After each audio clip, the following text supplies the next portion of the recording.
我姓黃，叫小天。我7歲了，我開始學中文啦。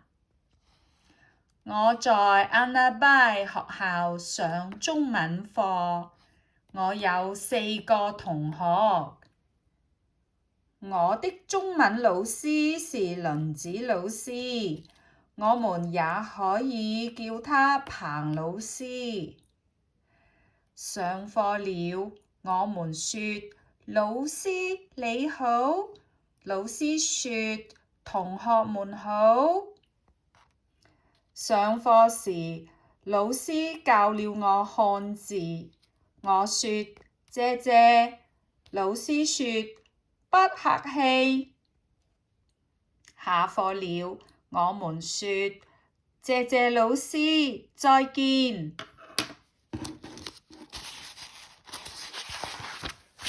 這是我的家，我家有7個人，爸爸媽媽、姐姐、哥哥、弟弟、妹妹和我。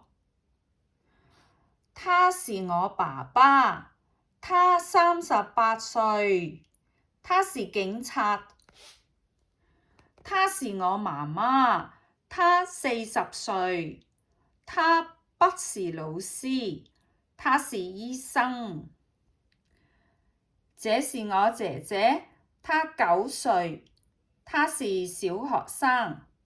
我和姐姐都是小學生。我哥哥叫什麼名字？他叫小明，他13歲，他是中學生。我妹妹叫什麼名字？她叫小麗，她5歲。